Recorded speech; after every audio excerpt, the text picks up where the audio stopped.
বাউল সম্প্রদায় থেকে শুরু করে গণসংগঠন ও সাংস্কৃতিক প্রতিষ্ঠানের কার্যক্রম এবং স্বাধীন গবেষণামূলক শিল্পচর্চায় বাধা দেওয়ার ঘটনা ঘটেছে 2025 সালে। সংস্কৃতির সর্বক্ষেত্রে এবছর গভীর ক্ষত রেখে গেছে। বছরের বিভিন্ন সময়ে এক শ্রেণীর লোক বিভিন্ন স্থানে মাজারে হামলা চালায়। গত সেপ্টেম্বরে রাজবাড়ীতে নুরাল পাগলার মরদেহ কবর থেকে তুলে পুড়িয়ে দেওয়া হয়। সর্বশেষ গত শুক্রবার ঠাকুরগাঁওয়ে বাবা শাহ সত্য পীরের মাজারে হামলা হয়। গত মার্চে বিভিন্ন সংগঠন ও নাগরিক গ্রুপ প্রাথমিক বিদ্যালয়ে সঙ্গীত ও শরীরচর্চার শিক্ষক নিয়োগ বাতিলের সিদ্ধান্তের বিরোধিতা করে বিক্ষোভ সমাবেশ করে। তখন বক্তারা বলেন, সাংস্কৃতিক শিক্ষা ও সৃজনশীলতার বিকাশই জাতীয় চেতনা ও মানবিক মূল্যবোধের ভিত্তি। বছর জুড়ে বাংলাদেশ শিল্পকলা একাডেমিতে দেখা যায়নি উল্লেখযোগ্য কোনো মঞ্চনাটক বা আয়োজন।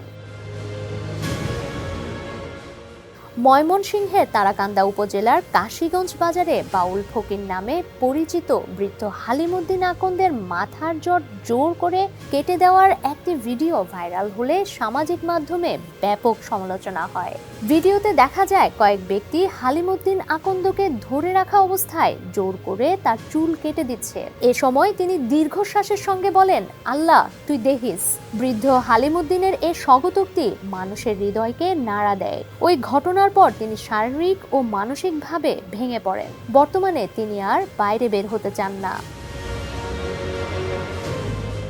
মানিকগঞ্জে বাউল শিল্পী আবুল সরকারের গ্রেপ্তারকে কেন্দ্র করে অনুগামীদের ওপর হামলার ঘটনা ছিল বেশ আলোচনায়। এছাড়াও দেশের বিভিন্ন জায়গায় বাউল ও লোকসঙ্গীত শিল্পীদের ওপর হামলা, হুমকি, অনুষ্ঠান বন্ধ ও অপমানজনক আচরণের ঘটনা ঘটে।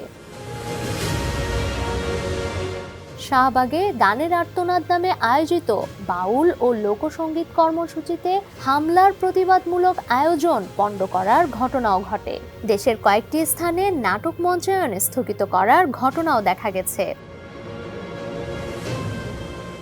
বছরের শেষে ডিসেম্বরে সাংস্কৃতিক অঙ্গনের পরিবেশ আরও অস্থিতিশীল হয়। গত 18 ডিসেম্বর রাতে ছায়ানট সংস্কৃতি ভবনে ভাঙচুর ও অগ্নিসংযোগ করা হয়। পরদিন সন্ধ্যায় উদীচীর কার্যালয়ে আগুন দিলে পুড়ে ছাই হয়ে যায় সংগঠনের সবকিছু।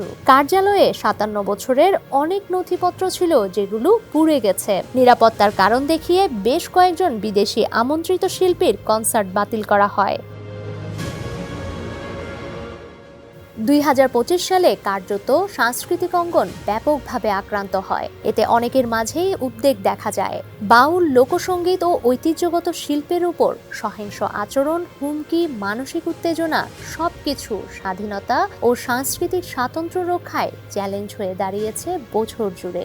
তবে প্রতিরোধও দেখা গেছে। বাউলদের উপর হামলার প্রতিবাদে বিক্ষোভ মিছিলও হয়েছে। ডেস্ক রিপোর্ট, সমকাল।